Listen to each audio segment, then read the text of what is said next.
Right. Well, last night, Chris asked our researchers, and we asked him, to put an object into a box to test his abilities. Now, he's studied the box, he's been able to see it, but he's not opened it because we've had a security guard with it all night. Would you like to come on in with our security guard with this unopened box? No, he's not touched it, has he? He's not looked inside this box. There's no way, and the object was put in the box miles away from him, so there's no way that you I haven't seen the box until I got in here this morning, believe me. Right. So there's no way you know what's in there. Okay, so we know what's in there, but you don't. Would you like to tell us what you think is in there? Because you had a dream last night. Well, my dream last night, there were only two boxes in the dream. There was a telephone box, and there was a friend of mine in there called Raymond, and his nickname was Dolly.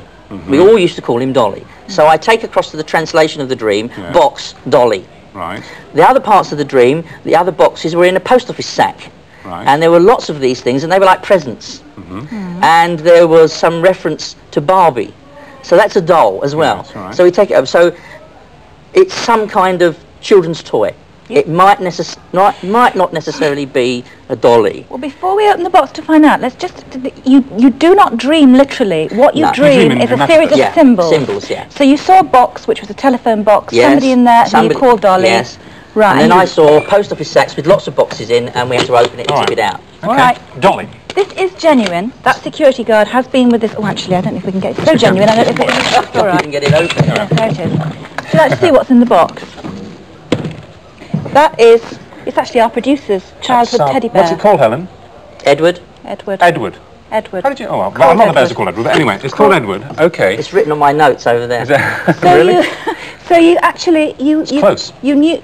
Well, I mean, it could have been a credit card, it could have been a spanner, it could have been a radio microphone, it could have been anything. You think of what could have been in that box. Just to get this clear. At a fundamental level. Hang on. What you asked us to put in there was an object which had a history and meant something to the person concerned. Yes, but it could have been anything. It could have been anything. It could have been a ring. In fact, yesterday it could have been a ring. Yes, it could have been your ring. Could have been your yeah. wife's wedding ring. It really could have been anything. Well, congratulations. And the thing, let's quickly say that Helen, our producer, who's in the box now, fairly gobsmacked. Your parents used to run a post office. Is that right?